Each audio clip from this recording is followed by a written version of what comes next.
Welcome back to the Boundary Corner podcast. My name is Curtis Wilson. I'm Brian Siegler. What's up, buddy? How you been this week? Buddy, I'm exhausted, having a beer. Hey, me too. Who would have thought? Oh, man, exhausting week between working, virtual learning, what felt like a very long weekend, which was a lot of fun. Don't get me wrong. Yeah, football's back and other sports going on. Yeah. But, yeah, man. But ready to talk some football tonight. You're watching the. Yeah, I've got the Bengals and Browns, the Battle for Ohio, up on the screen here. Got my notes here. I'm looking at you. We're rolling pretty good here. Got my beer. Okay. We actually got to watch real live football this past weekend. It was nice, especially after the Friday surprise and then everything that happened after that over the course of that long 4-day weekend.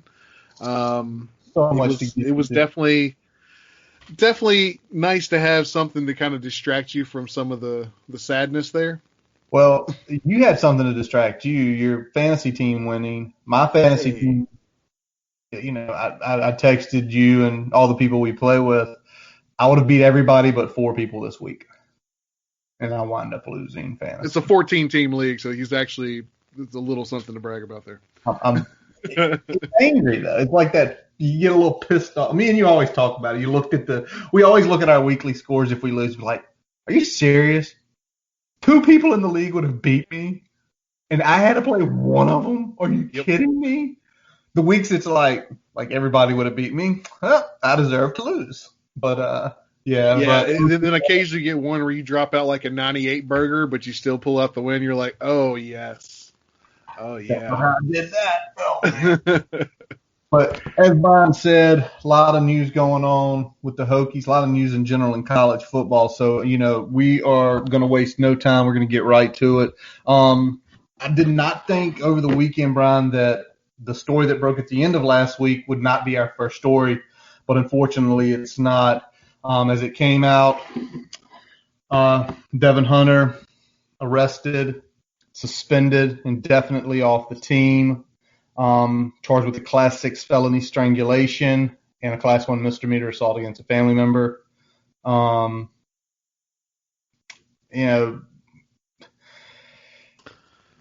It's just it hurts because this guy has been complimented the 3 years he's been at Tech. Hardworking. He doesn't take shortcuts. Understands growth. Took the red shirt 1 year. And for me personally, Brian, man, I hope everything works out for him on a personal level. He makes it back to Virginia Tech football. That's one thing. I hope his life gets sorted because, this type of charge, this life altering, this isn't, one of your dumb, I got drunk in Publix. Yeah. It's a felony. And, it's a felony. The felony charge carries a minimum 1 year if he's convicted. So, we're talking about serious situation. I'm not going to get into the details of what happened and why it happened just because there's still so much that we don't know. I don't want to say something that ends up getting through telephone, ends up being something completely different down the road. So I'm just going to say, we're thinking about Devin, we're thinking about the other person that was involved in this incident, and we just hope that everyone comes out of this that they're able to get on with their life and be able to do the things that they want to do here. Absolutely. I hate it for the guy from a football perspective because, again, like you said, he's been doing the right things and had a team first mentality, and you hate for something very heat of the moment, it seems, to kind of take all that and tear it apart. So, yep, absolutely. Now, of course, we addressed the personal side of it, how we kind of both feel, but there's the football side of it, and we talk Virginia Tech football. For me and you, Brian, just a few weeks ago, we had already been seeing and hearing that Jamari Corner was already going to be playing boundary safety on nickel packages. Yeah. And it seems like if you kind of go through the grapevine, even with all the stuff going on, he's just going to go there permanently with JR backing him up. I mean, you kind of told me, I think you've mentioned it on here, but you've also mentioned in general, this is big for Chamari because now, say what you said about him in the NFL in this move. Well, I mean, if we're looking at a perfect fit for him in the NFL, he's definitely like your prototypical strong safety. He's got the body, he's got the ability in coverage, he's got the ability against the run, plays a little bit better facing the ball than he does with his back to the ball, so that's something that's going to be better for him from a strong safety perspective versus any sort of nickel corner or things like that. So, getting him still a guy that's like in the box, out of the box, that's going to be good to get a lot of tape of him on that for those NFL scouts. So I like that for him. I like that it's going to be pretty much a natural fit in terms of his skill set. The interesting part, because you move that piece, now you're looking at who's playing that 3-down position at the whip nickel versus a guy that you thought was going to maybe play that for 1 or 2 downs and then swap over to boundary safety when the situation called for it. I'm looking at probably Murray or Taylor stepping into that position. I'd like to get whoever the best 3 cover guys are in the set there. I'd like to get them on the field, but I don't want to sacrifice run support just for the coverage. And I think that Taylor and Murray, from an inside perspective, bring a little bit more to the table than Chapman. So again, whoever the best 3 are, I'd like to see them out there. But I think Chapman's going to be more in position playing outside than he would inside. So I don't necessarily see that as a role for him. So it'll be interesting to see who ends up in the 2 deep at corner and then slotting in there at the nickel whip.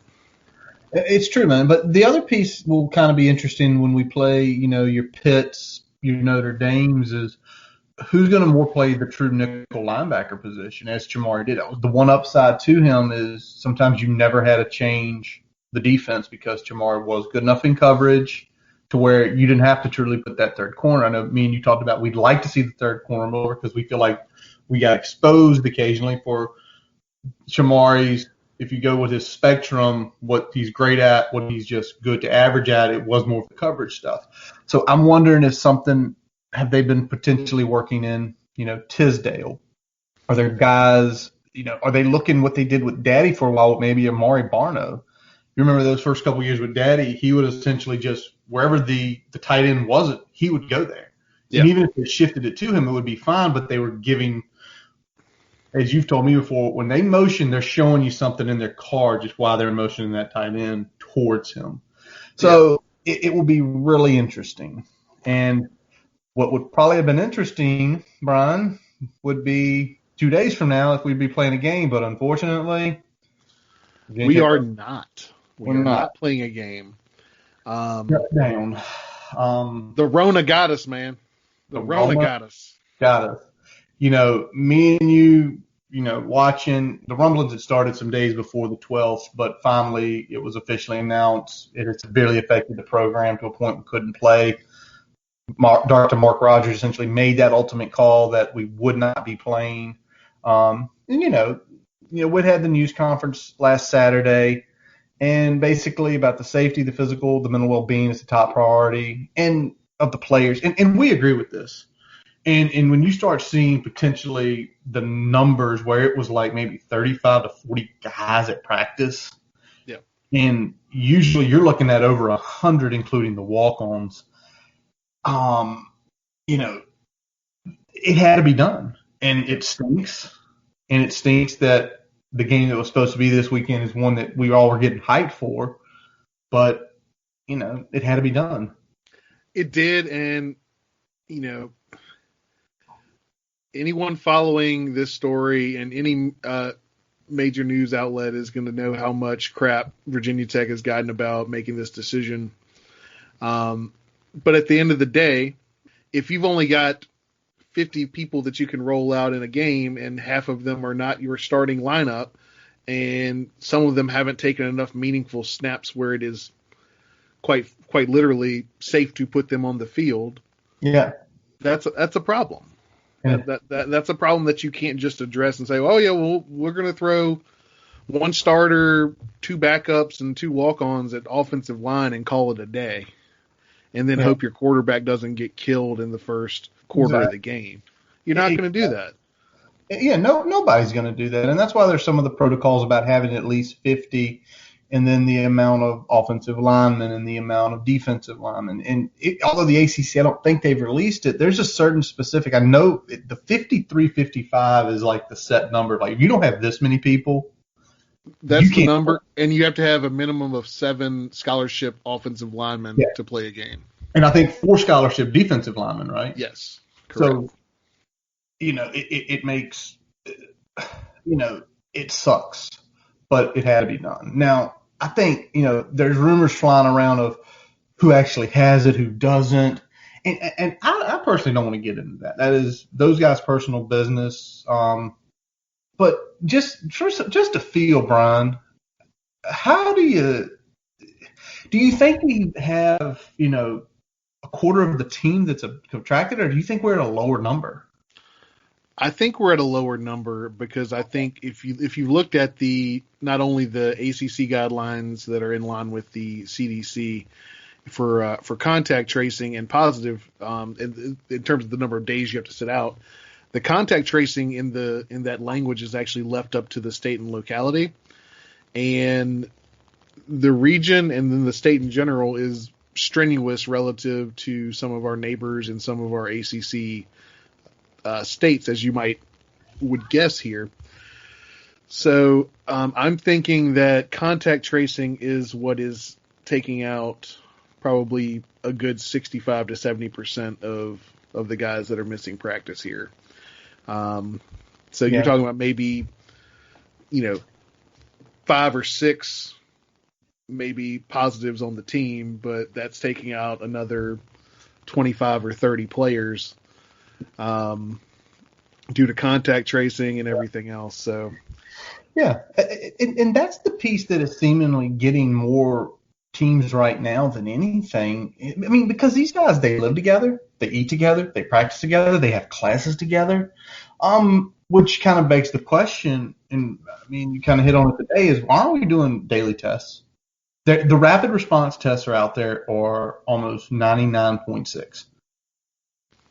Why aren't we doing those daily tests? And, it would make more sense because I know you talked about the guidelines. You can't have 3 negatives and then just be out. But if you're testing every day, you're essentially the NFL because you've heard guys, oh, he got a positive. Well, then he got 3 negatives in a row. And it's like, oh, he false positive because there's no way 3 tests are going to come back negative if he truly has this just based on the science. Yep.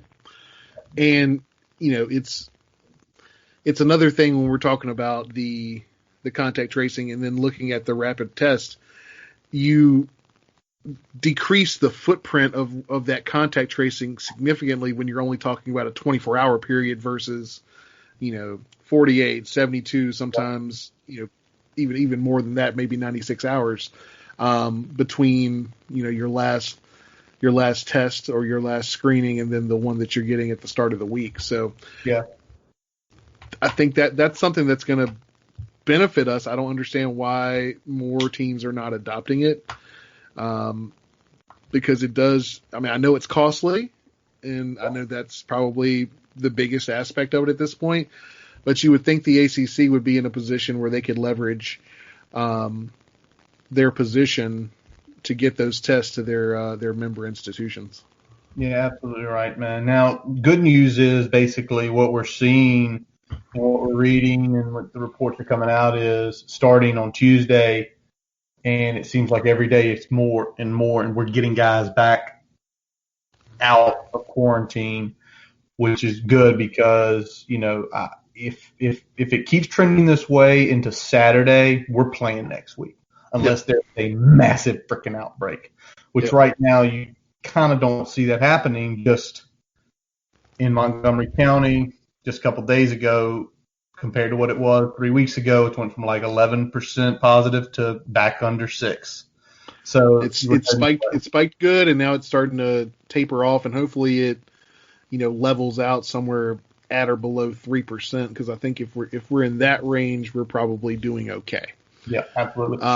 If we're higher than 5 consistently, then that's not great, but probably doable. If you're above 10% consistently, that's going to be a struggle every week for everybody. Yeah. Let me ask this, Brian, because the way it seems guys are coming back slowly, and let's say even guys are in the early next week start coming back. What do you do for guys who are missing practice days? Do you have to treat it almost like a physical ailment, but they can't even be on the field, they can't even be getting treatment, they can't be out there? I mean, essentially they're locked in their apartment or in their dorm room. What can you do? Take me back to the time maybe you've been injured where you couldn't get on the field, or you had teammates, and what did you guys do for them to give you some perspective of what probably they're trying to get these guys to do? So let's say one of the players can get on the field Wednesday.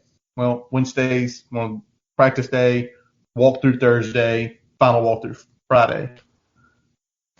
Yeah, I mean, the big thing is going to be mental reps, because right now they can't take physical reps and they're not able to physically be able to watch from the sideline. So I don't know what they have set up in terms of getting these kids film of practice where they can kind of take those mental reps, see what other players were doing in practice, where they went wrong, things that they can improve on. I don't know if they're watching film from practices from previous weeks when they were in on drills to see where they can improve and try to get those mental reps up. But the big thing that they can do right now is, again, those mental reps, because you can't really replace anything else other than trying to get better and understand your role, your job, and how that works within the framework of the offense or the defense, depending on what side of the ball you're on. I feel bad for these guys. I mean, you're talking about pretty much shutting it down for up to 2 weeks and then having to ramp it back up right away. And, even somebody coming off an injury, you would kind of ease them back into it, whether it's number of reps at practice or number of reps in a game. But you're talking about going from all to nothing back to all, and just the way your body's going to react to that is going to be interesting. Yeah, it's going to definitely be really interesting. Well, with all that breaking, obviously, it put the Virginia Tech Commonwealth Clash back, which was announced today, to December 12th. So, in its rightful spot, right? In its rightful spot. That's right. But something that was broken, I think David Teal broke it, that the ACC, very shortly after August 26th, had essentially went to UVA and said, hey, would you be willing to move it up to the 12th? The UVA said no, for whatever reason, and that's their prerogative. But that might have been a mistake for them, honestly, because if you kind of read the tea leaves, I think probably if they chose to play, we probably could have fielded a team, probably with maybe 60% of our starters. Just to kind of what we're like, me and you just kind of seeing what we're seeing. So they might have screwed themselves in the ass saying, I don't know, we don't want to play right now. Yeah, well, I mean, we'll see what if they would have moved it, we would have had a hard time saying we can't. Harder time saying we can't play. I think we could have played. Yeah. I think we would have had enough guys to play, and it would have looked weird. There would have been certain guys not there. And as soon as we saw it, we would have been one of those first teams, this being our team, knowing where's so-and-so? Oh, crap. Where's so-and-so? Where's – oh, Jeezy. Oh, man. This ain't good. Man, we got the ball today. Yeah, I mean, it's one of those things where, UVA may have screwed themselves and may have inadvertently given us a little bit of an out there, because, again, if they had moved up the game, just decided to move up the game, and then we were looking like, we're not going to quite be there, it would have been harder for us to make that call, I think. So I think they ended up throwing us a bone in that regard, not taking the reschedule. But at this point, we're looking at December 12th. So what we thought was going to be a extended hate week now becomes a pause for 3 months. 3 months, yeah. 3 months of hate. Let's just say that, man. All right, Brian. So some other big news on a college football landscape. The Big Ten, they reneged and they have decided they're going to play this year. That pressure was a bitch, wasn't Oh, it? well, Kevin Warren Man, thought, it's funny, like, it was kind of made into a political issue, but I mean, they were getting flack from all sides to bring things back based on what the rest of the what based on what everybody else was doing, even on campus at those schools. Like, if you've got them on in the schools, at the schools, going to class, doing all this other stuff, they might as well be playing football too. Kevin Warren tried to do a power play. Yeah. And he screwed it because what he doesn't realize is the South has so much more strength between the South, central part of the country, the Texas, Oklahomas, in the world of football. And he screwed the pooch because you've heard people say it like all day the last few days. You know what they should have done a month ago? Hey, we're just going to see where everything is a month from now. Yeah. Does anybody say anything to them? Nope. No, they would look like they were taking a cautious approach to it. They might have been criticized by some of the heavy SEC folks, but the fact that they were playing wait and see would have played well across most of the country. Exactly. Now, just a few things, Brian. Hey, it's good to have them back. I like a lot of, love watching some of those games at noon, even the later games. As much as I don't like Penn State, Ohio State, just because they win all the damn time, same with Michigan, it's usually some good games. So for our viewing appetite, it's wonderful. Yep. Now, what we're seeing here, just a few break down a couple things. They're only going to play 8 games, starting on October 24th with a championship on the 19th of December. And Brian, I'm just kind of sitting here looking at my calendar and I'm doing some counting. 1, 2, 3, 4, 5, 6, 7, 8. They can't miss any games. They cannot miss any games. And if they do, they are running the risk of even an undefeated team not making the college football playoff if that's the goal. Because at 8, they're still going to be under every other conference in terms of number of games. So as of right now, we don't know how everything's going to play out, but if a perfect world happens, everybody gets to play their set number of games. They're going to be 2 to 3 below everybody. Yep. Which is pretty big. But I think as just fans, it's nice to see that happen. It looks like a little domino tilted over because now the Pac-12 looks like they're trying to come back. The Mountain West is trying to come back. And again, if all these conferences and even like the MAC and stuff, if all these conferences had just, instead of saying we're going to shut it down, use common sense and say things are changing about this virus every single hour, not even day, hour, there's something new breaking. Just put it off. If you felt right now it's not safe enough to play, nobody ain't going to say anything to you. It's your decision. So what they should have done is said, whenever they made the decision that they couldn't start right now, is essentially held a meeting amongst the presidents and ADs every 2 weeks and reevaluated the situation until they felt good calling one way or the other. Obviously, if you keep pushing it back, eventually you have to call it and say we're moving it to the spring full stop. Yeah.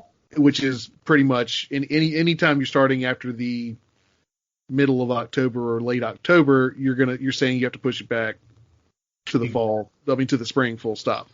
Yeah. But until then, you can meet every 2 weeks, and as long as you have like a 4 to 6 week period to gear up, you're good. Oh, exactly. Now, where they're going to have to make the decisions, where I think they could get screwed if they do have to miss games, is if they miss 2 or 3 games, you're going to have a team that's 5-0, and it could be Ohio State, and the playoff committee say you just haven't played enough. Like we know you're a pretty good team, but let me throw this out at you, Brian. Yep. But Virginia Tech is 12-0. Clemson's, or Notre Dame's 11-1. Yeah. Alabama's undefeated. Oklahoma's we got to take these guys. They played more teams. They've proven that they can do it throughout a whole year, and that's where they're gonna have to get screwed. I'm also wondering, and you tell me it wouldn't. I've heard somebody. I can't remember who said this today. I listen to numerous podcasts, radio stations. So if one of those people listen to this, I'm not trying to steal your thunder, but if you're them, do you stack your big matchups early? Like opening weekend, you say, screw it, Penn State, Ohio State, Michigan, Wisconsin.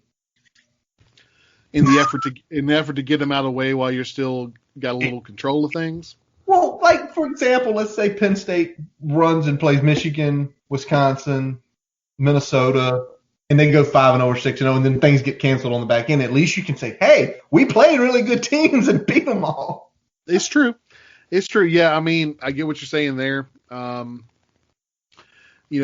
Just looking at this whole situation with Big Ten's power play and Pac-12 kind of following suit there, it's weird that they didn't consider that the entire South and the most populous corridor in the country would have significant weight behind them to get a season going if they could. That they would just follow suit of the, no offense to these guys, but the flyover states. Did they really anticipate that everyone was just going to fold when they did? Were they that arrogant? That's it. That's the arrogance of what they thought. They thought that, we're Ohio State and Michigan, and whatever we say, they're just going to do. And the ACC and Notre Dame and the SEC and Texas and Oklahoma were like, nah, dog, we don't play that. Like, we've got, the ACC is, up the 95 corridor, 2 teams in Florida, a team in Georgia, a team in South Carolina. A little different down there, even here in the state of Virginia, where we're not playing and people are still angry about it because it's like everybody else is playing. The kids are staying home. Why can't they just go from their house to practice, back to their house, and then come for the games on Sunday? If you don't want fans, that's fine. Yeah. So, yeah, it is what it is. But, yeah, they overplayed their hand, had to go back on it. Makes Kevin Warren look foolish. Makes him look foolish. Makes him look like someone that is either playing politics or went with the knee-jerk reaction to skate liability, or even more nefarious to take away the bargaining chip of the players in terms of getting image and likeness things rolling there and other player-centric appeals that were going on due to COVID. So absolutely. He doesn't look good in either 3 of those scenarios. So, but you know where it looks good, Brian? What's up? You know where it looks good though? For me and you on Saturdays. Yep. Hey, it's a good game on. Yes. Now we got more of them. More of them are going to be on. Absolutely. I'm not going to complain about more football. I'm going to use some very coarse language, and we use coarse language in here. We're adults. The dead period has been extended to January 1st of 2021. What the actual fuck? Yeah. Why are you doing this, NCAA? It makes no freaking sense. And, I know some people have said, well, the concerns about spreading the virus, bringing people on campus.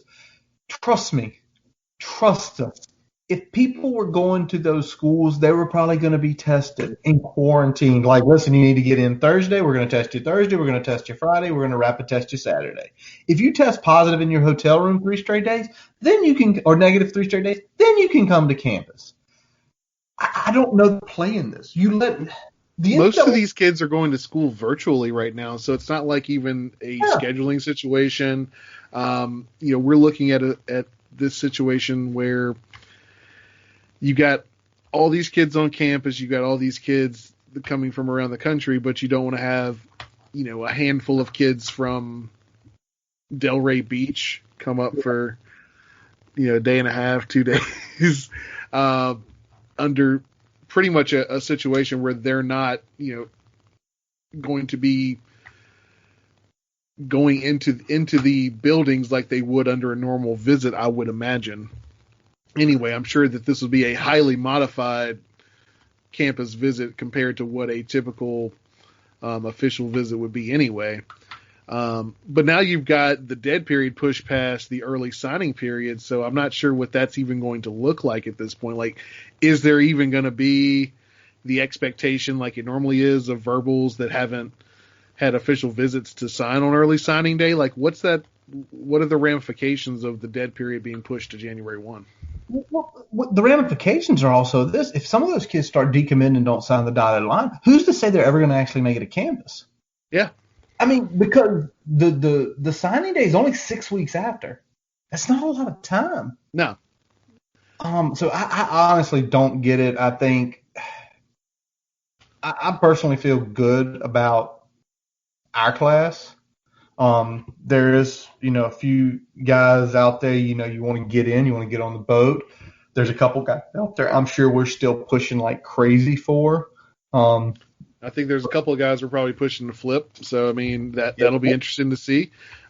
We get probably less leverage with that without being able to get any of those guys on officials now, at least ahead of early signings. So that part sucks. I feel like we anticipated a big flip season that I don't know if we're going to necessarily see because no officials are happening to really sway these kids significantly off their current verbal.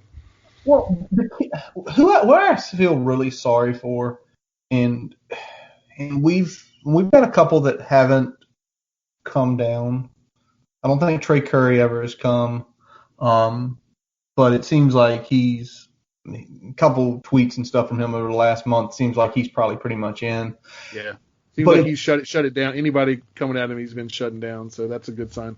Where I really feel more sorry for, and maybe it's just because we're biased against them, it's the lower kids who are committed to Blue Bloods right now, who aren't having a chance to go because there's a lot of times they get there and they feel essentially that cold, and they really don't want me here.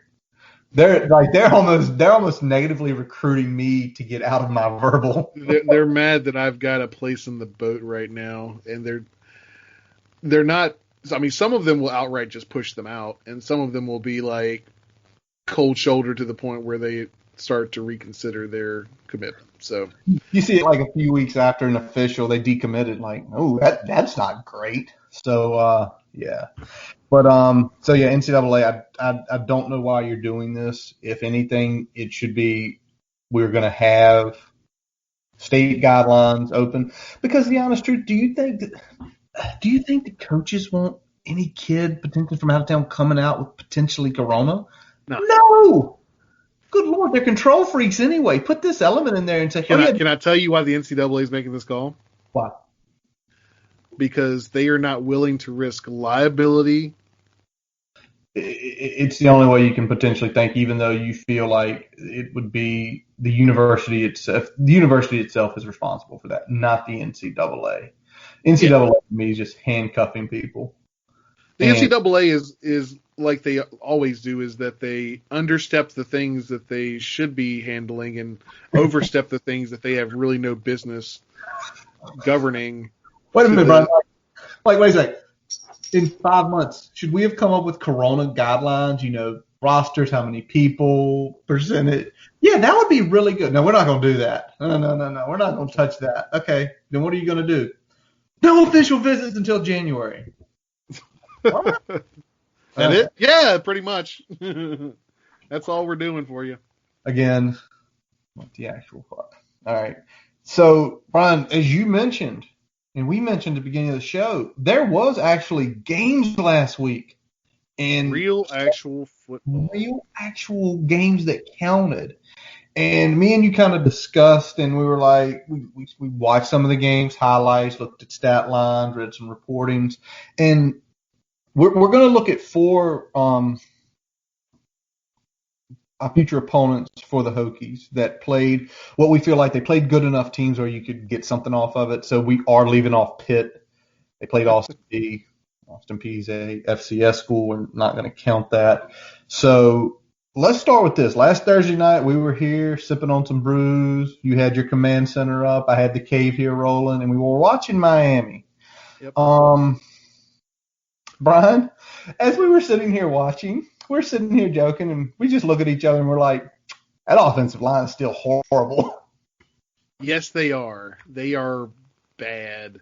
I would say they are maybe little skosh better run blocking this year than they were last year. Pass pro is just as bad. And any time that King had more than a 3-step drop, he had a guy in his lap. Sometimes 3-step drops, he had a guy in his lap. They're going to be a little better on offense because of his athleticism. But if teams can keep him in the pocket, he is going to struggle because he will not have time to throw the ball. But he is a very, very talented quarterback. He was a little rusty with his accuracy in some instances, but definitely a poised player. Did make bad decisions even when he didn't make the right throw or was completely accurate on the throw. He didn't necessarily do anything to hurt the team. So I think he's going to be good for them. But I don't think they're going to be able to really take a significant step on the offensive side of the ball as long as that offensive line is playing that way. Absolutely, yeah. King was solid, kind of what we expected from him. It was, again, UAB. UAB's a solid group of 5 team, so nothing there. It wasn't anything spectacular. I think a lot of people thought he was going to go in and just be unbelievably spectacular and, put 375 total yards up all around or 400 total yards up and multiple touchdowns, and he didn't. Now, the one thing I noticed, and I hit you this, I can't remember if I hit you on Thursday night after we'd gotten off here or I hit you the next morning, but I hit you and I said, Brian, I got a stat for you. You take out their big chunk plays, and they had about 6 on the ground. They averaged less than 4 yards a rush. That's not good. Not against the caliber of UAB. No. You tell me it's against Florida State and Marvin Wilson, or if it's against Clemson, I'd be like, okay, well, that's okay. You almost got to 4. Against UAB, it's a little bit scary for them. And you mentioned to me as we were discussing today, man, they missed Rousseau on that defense. They definitely missed Rousseau on the defense. And like you said, with the running game, like I said, I think it's a little bit improved, but you mentioned the 6 plays that were good chunk plays. Yeah. 2 of them were completely defensive breakdowns by UAB. Oh, one was a safety fill. One was a safety fill. We were talking about it last week. One was a safety fill. Fill the wrong gap and scoop touchdown, 65 yards, something like that. 60-plus yards, definitely. Yeah, 60 yards on 4th and 1. So that would have been like, if they'd have just filled the gap properly, they probably get the stop there and get a short field against Miami, but unfortunately it was 7 points the other direction. Yeah. And then there was a big scramble that King had, I think was about 40 yards and about 4 missed tackles on that 40-yard run. And I know some people are like, well, but you have to count the chunk plays. But it's not so much. You need chunk plays, yeah. But if you're depending on chunk plays that much, you start looking at the average and it's saying, Brian was just lighting up UAB like, if these guys could just make a tackle, not 10 in a row, a tackle. But that's the piece. It's like, chunk plays are great. But if you're getting chunk plays, but your average is, when you take them away, is way down, it's one of those things where you're going to get in a game that teams that what normally would go 35 yards, when they stop you at 12, is you don't have that shifting of the field. You don't have that momentum breaker. You don't have that touchdown run, and it's making you grind. Yep. And also, these chunk plays aren't coming on beating the defense. These chunk plays are coming on the defense beating themselves. And that makes you feel less confident about those chunk plays. It's not like, oh, I drew up a seam that, we executed perfectly. Yeah. And, quarterback looked off the safety and then threw to this. Like, it wasn't that. It was missed tackles and a safety going in the wrong gap. Yeah. We're going to find out about a lot about them on Saturday. We're going to talk about Louisville in a little while here, but I want to hit the next one UNC. I watched a ton of that game. I was pretty much at the house all day Saturday doing my usual Saturday routine. The offense looked rusty. It didn't look like what we saw last year, where consistently moving the ball, Sam, looking good. He had 2 picks. He only had, I think, 6 last year, maybe 8. So he's already 6, yeah, he had 6 last year. He's already a third of the way there through the first game against Syracuse. What did you kind of take from the pieces you saw? I know you had some stuff going on during that game, so you only caught pieces here and there. What did you catch really from? Let's go with the offense first for UNC. So the offense, I'm with you on the inconsistent play, especially the first 3 quarters. I don't know if they just had a wake-up call or realize what the hell are we doing, but you go into the fourth quarter and it's a very narrow margin, and then they end up covering. But it was an ugly cover. Listen, I've told you my perspective on this. They won that game by a wear down. They did not. They did not flawlessly execute and put a beat down. They won that game by a wear down, and that makes a lot of questions come up because, again, UNC has some talent, but when it gets to a level of you're not playing Syracuse, whose offensive line is the 3rd worst in the ACC, and you're sacking them 9 times. Well, the problem with Syracuse is that their offensive line is that bad, but they don't have that skill to fall back on that your FSUs and Miamis do. Yeah. Like, at least they have talented position guys at the skill position that can sometimes make up for that lack, but Syracuse isn't there. I mean, they got some guys that can do some things, but they're not talented across the board at the skill positions like Miami and FSU, where they can really make up for their lack of talent on the offensive line, which means that Syracuse could move the ball, and yet still here we are talking about UNC not being able to take advantage of that until the fourth quarter. Well, yeah, and I texted you a few times during the game. There were a couple of times the defense, Syracuse drove a few times on them. They just didn't punch it in. So the bend it don't break philosophy is great. But I remember specifically hitting you in the second quarter saying, when UNC plays a team that doesn't struggle to punch it in, and if that offense doesn't get back in sync quick, they're going to be in trouble quick. Because there's now 14 games technically of Sam Howell, including the Syracuse game. And that was the first time he didn't look like himself. Their offensive line playing okay, and then a couple big running, the Williams kid breaking a couple runs and punching it in. You can't do that. They're not going to be able to do that against Notre Dame. I don't think they can do that against us. Even Miami. There's going to be teams they can't do that against, and if they do, they're going to put it all back on Sam's arm, and people say, well, he did it last year. But again, there's more tape. Okay, this is what they like to do with him here. This is what they like. Can he take the step? And I don't know. It's interesting. They won, but not with extreme force. They didn't go up 24-0 and then just ease off. They literally were scrapping and freaking backdoor covered on me and you. Yeah, I mean that's one of the bottom 4 teams in the conference. So it's not like you were playing some sort of world beater or a team that should have stuck with them for 3 quarters. So if this is the team that's supposed to be the first team that you mentioned after Notre Dame and Clemson, that won't it. That won't it. True. Now, Duke played the team Notre Dame. What did you think of Duke's performance?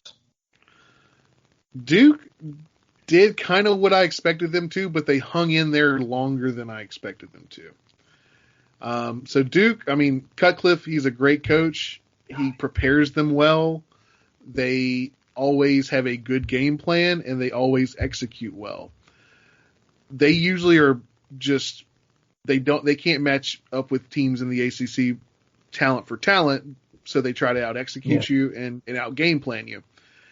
And depending on how long you let them hang around and how well you execute is going to depend on if they're there at the end or if they're going to get the win. Duke hung around for a good while there, and then eventually talent took over. But I like the debut for Chase Bryce was pretty good. I think he's going to be one of the better quarterbacks that Duke has had, and that includes a couple guys that have played in the NFL. So that's saying something there. And I think they're kind of like a middle of the pack, like probably like mid third tier team. Yeah, you know, probably number 9 or 10 in the ACC. Yeah, they're above like Syracuse and maybe even Georgia Tech. That Florida State game was funky, which we're not going to touch them tonight because if they play well, they can beat UVA. But you know, yeah. You mentioned it. They hung in there. Cut is a great coach. They had two great game plans. The thing with Duke is they have to perfect those plans. When the slight hiccups happen, not punching it in was one of them. They kicked a field goal versus scoring a touchdown like inside the 5. That's not the perfect plan. You know, I wouldn't say I mean, am I worried about Duke? In some ways, yes, because if they come in with a great game plan and we're off, it's going to be a dogfight, and you don't want dogfights. No. But they just got worn down. And again, it's the better teams will wear down the lesser teams. But I think you put Duke where you said you put them in the bottom third. I think you put them upper half of the bottom third, or you put them the lower half of the second third. Because Bryce did play good enough to potentially he could have one of those games where he does play to the top of his level and he could beat somebody. I hope that's not any time in the next month, but it'll be in November. All right, last team we're going to hit today, Brian. Louisville. Louisville, by a lot of people, you talked about UNC being third. I've seen Louisville third a ton. How much did you get to see of this game on Saturday night? This was another one where I was kind of there about half the time, so I didn't get to see a ton of it. But what I did see, and we had talked about it a little bit when we were texting, you know, when we look at their offense, it's predicated on the big play. It's predicated on speed and getting chunk yards and chunk plays. Well, I got you. Yeah, so I'm going to let you throw the stat out there because I know you've got it there, but they really have to hit the home run for their offense to function, at least it did in this game. I don't know if it'll be more consistent as we go forward. I did like their defense a little bit more than I liked them last year. I think they're slightly improved. They're a little bit better at the top end. I think they're going to not be as susceptible to giving up tons of points like they were in some areas last year. So that should help them a little bit, especially if their offense gets going. But I'll let you throw the big stat out there as far as their yards per play there. All right, we got to break this down into several different categories. Okay, first of all, they ran 71 plays on Saturday. That's a pretty good number. Yep. Okay, they had 487 total yards. Man, you do that math, that's bumping what, over 6 yards a play, almost close to 7. 202 of those yards came on 4 plays. Yep. 4. That's an average of 50.5 yards per play on those 4 massive home run plays. So on the other 67 plays, if you do the average out, Brian, they're averaging 4.2 yards per play, which is You usually tell me you want a team averaging 5. Yeah. Right? 5. Yeah. You want 5 yards per play. If you're hitting at 5 per play, even if you take out chunk plays, if you're still averaging 5 per play, you're running over teams. You're basically getting a first down every 2 plays. And it was that thing we talked about them, that speed, that home run. They had to hit home runs. And I watched that game a little more closely near the end, but as I was watching it kind of halfway on the first half, if they didn't hit a home run, they were kind of stalling. They run 35-21. But again, you see what you can do. It's almost like, listen, force them to drive the field. sit in cover 3, cover 4, and like pick it apart. That game, if we win that game, their yak and their yards after contact will be low. If it is low, we'll win that game. If that is medium to high, buckle up, get your booze ready because it's going to be fun. Well, not fun, but an exciting game to watch. Yeah. And again, a lot of them, you mentioned it, defense played okay versus the competition. We find out a lot 7:30 Saturday night. And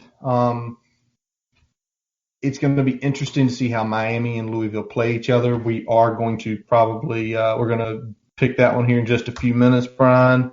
But anything else on Louisville? Anything else you saw that caught your eye last weekend? No, that's the big thing. I mean, we hit with the major points there. Defense a little bit better, depending on the home run. Still be determined how well they're going to be. I mean, definitely, I'm putting them in the top. Definitely top half, probably top third of the conference, but I just don't know. There's a lot of unsettled chairs there between 3 and 6, and I don't know exactly where some of these teams are going to shake out when all is said and done. But I definitely think they're probably right there at the cusp of the top third right now. How high they go is to be determined. Awesome. Well, let's get to it, Brian. As we did last week, this week we're going to pick 4 ACC games versus each other. We're going to do one ACC out of conference and then one other out of conference game of the week. Last week, I was 3-3. Brian, you were 2-4. I'll get better. Yeah, it is. I had a couple that I came close to hitting, and I had a couple that I was way off on. Well, especially the coastal game. The coastal game, yeah, that's one. Just never tell anybody about that one. Well, I actually do be like, Kansas is bad. Yeah. I trusted left. He sucks. I took Kansas giving 6, and I was way off. Listen, I told you, we were talking. I said Coastal's winning this game outright, but you had the Clemson game. I was wrong on that one, and then you had the Louisville game, which we both were right on. We missed on the Syracuse UNC game, the backdoor cover. The Notre Dame game, we were a little bit off on that one. I didn't feel as bad about that one because it seemed like when they got into the grind fest late, I got back in here late because we played outside with the kids for a while. But you kind of saw like Notre Dame wasn't risking anything. Like they probably could have hit the 20, but it was just like Brian was just like, nope, we're not going to do anything stupid here. We could probably score a touchdown, maybe even 10 points, but no, we're not going to do that. But this week, Brian, let's start with this one. A team we've seen, a team we talked about earlier today versus one team's first game, Boston College versus Duke. Duke laying 5.5 points. This game, I don't know where it is. Give me a minute. Efforting. I don't have that up tonight. I don't know why. Efforting. That game will be somewhere. It will be. It's in a bubble. At Wallace Wade Stadium. Essentially a bubble, even when there are fans. Hey. All right, Brian, what do you think on this one? You know, I've got data on Duke, so give me Duke. All right, so Duke laying the 5.5. All righty. This is a tough one for me, but I don't think 5.5 is enough points for this one. I think I'll take BC in the points, especially with BC getting their quarterback essentially approved before Raheem got approved. Quarterbacks. Okay. I think BC under Hafley will be good enough. I don't know who's going to outright win this game. I think it'll be closer than the experts think. You know, losing a guy who got drafted in the second round is a lot. But I'm going to take BC. So we're disagreeing on the first one here. Okay. Okay. I have a feeling we're going to agree on this one. Syracuse playing Pitt. Pitt laying 21.5. Lock it up. The Cuse is going to cover because I don't know how anybody can trust Kenny Pickett to beat a team by more than 3 scores. If you trust that, you trust what you keep hearing from all the Pitt guys and a couple of guys in the national media, that Pickett is turning the corner this year, ladies and gentlemen. Turning the corner, taking the next step. If they can't run the ball, he's not going to take the next step, and I don't think they run the ball any better. I don't like Cuse, but I like Cuse enough to cover with 21.5 points. So, I would agree. And by the way, his stat line last week against Austin Peay was 14 of 20, 277. He had 1 touchdown. Yeah. And people were raving about him tearing it up. I'm like, no. 14 of 277 is, and 14 of 20 is not essentially tearing it up. I mean, 277 is fine, but the 1 touchdown and just okay completion percentage. Exactly. So I had a feeling we were going to agree on that. I think Pitt probably wins the game outright, but I mean, it's probably somewhere, especially without the big guy in the middle there at Pitt. It's probably somewhere 21-10, somewhere like that. Ugly. That feels right. Somewhere between 10 and 14 point feels right. All right, Brian. 3 scores and a kicker there doesn't feel right. Yeah, it doesn't feel right. And that game is, let's see, just for folks to know, that game is going to be in Pittsburgh. So another normal situation. Empty Hines. All right. Here's kind of the first one where it's going to be a little bit, I would say a little bit different. Wake Forest, NC State, in Raleigh. Say what you will. Usually Carter Finley's usually at least 75% full. It's got a good vibe to it. NC State laying 2.5. So you saw Wake. They played Clemson. That gives you absolutely no barometer. No data. Nothing. What do you think, Ryan? What do you think? 2.5. I mean, that's not a lot of points to give or take, but what are you feeling? I would say if you had the atmosphere at Carter Finley, which is probably one of the better off-campus venues in the ACC, I would probably lean NC State normally. I'm still going to go NC State. I think it's going to be a tight game, but I think they'll cover. It'll be a large 1 score. All right. Somewhere in the 6 to 8 range. All right. I got a not so fast right there. We mentioned NC State's building a lot on their offense. Their offense is very young, freshman quarterback. I think Wake's going to win this game. I think they're going to win it outright. I think they'll cover. Because even watching that Clemson game, Clemson did have to work to score. They had to work to score. It wasn't just, and again, we were kind of like, well, what's Clemson's defense going to be like? Yeah, it's Wake, but they're good. They might not be great, but they're good. But I think I'm going to take Wake on this one. Okay. All right. Pretty much whoever you're taking, you're pretty much saying is going to outright win with a 2.5 spread there. Exactly. All right, let's go to this one next, Brian. Georgia Tech, Central Florida. This would actually be a really good barometer game for Georgia Tech. It is in Atlanta, Home dogs.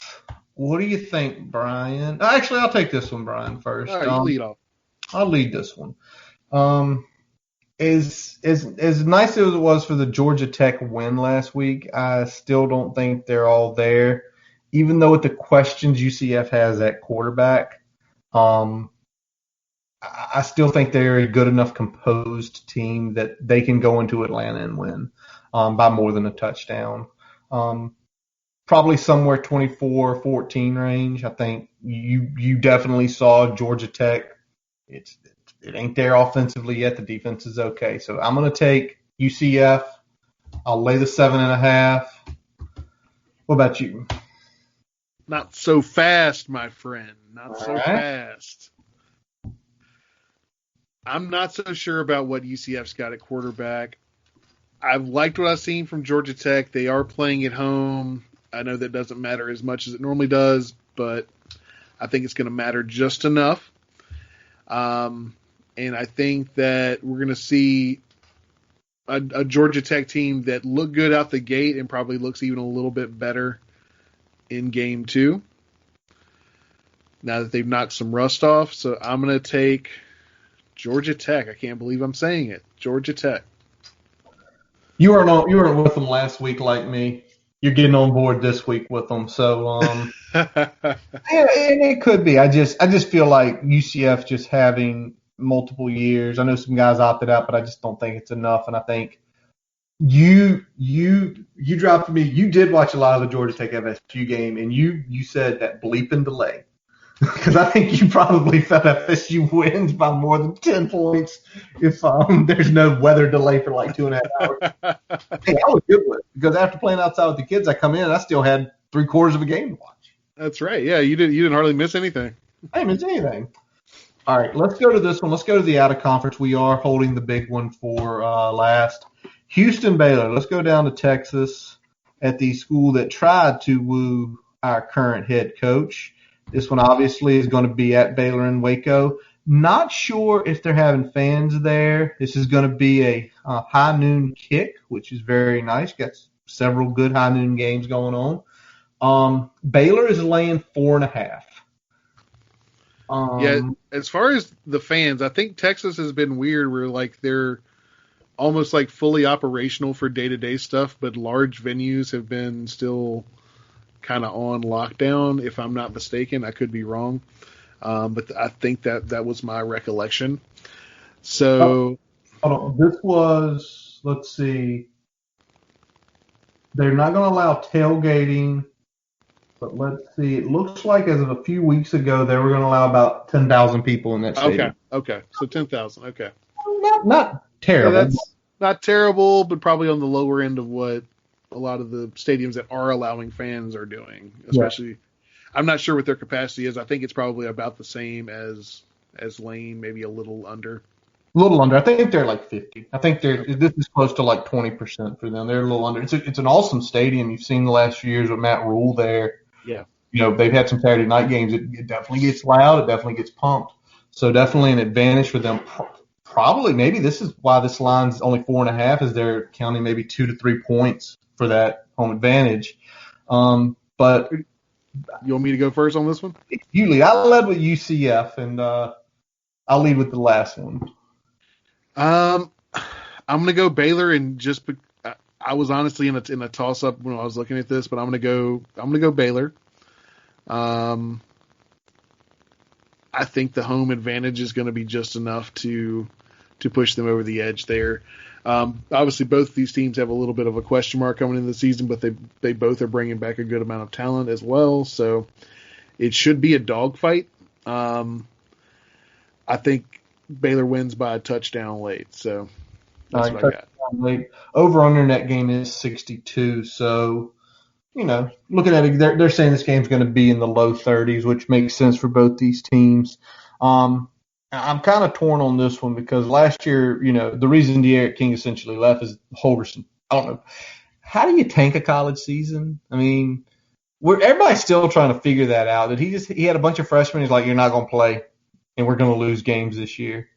The guy who went from a Power 5 job where he had a good track record, probably wasn't going to get fired, goes down to a G5 job, like he's almost trying to set up something of like, I'm looking for something bigger in this state eventually. But with all that being said, by bigger, you probably mean that Texas job, huh? I think that's what he's looking for.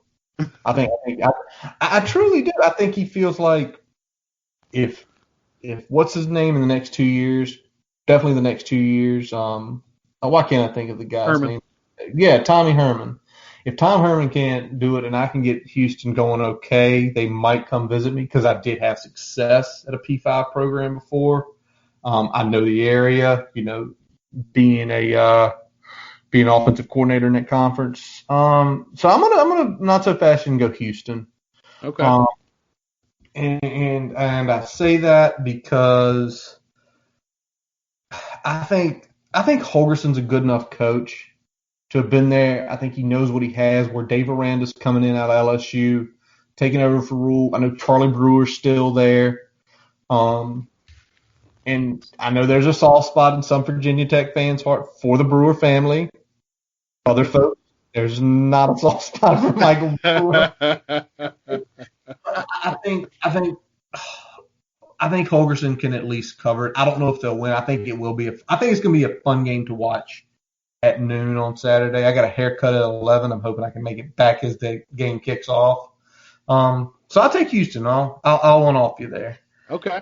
All right. So let's go to the big one, man. Saturday night, 7:30 kick, ABC, where we should have been playing, but unfortunately, 17 versus 18, Miami, Louisville. Louisville laying the short 2.5 points, over under 64.5 against Miami. All right, Brian, since you picked the last one, I'm going to pick this one. And I'm going to go with an upset. I'm going to take Miami to not only cover, but I am going to take them to win this one outright. Well, I feel they will win this one outright, I should say. Because even though that defense isn't as good as it was last year, you mentioned it a little earlier in our conversation. Secondary still okay. Secondary slightly better than last year. I think that'll be enough to slow down Louisville a few times. And I think it is going to be a shootout, though. I think Saturday night, buckle up, get ready. I think we're going to see somewhere like 41-38. It's going to be a Big 12 game.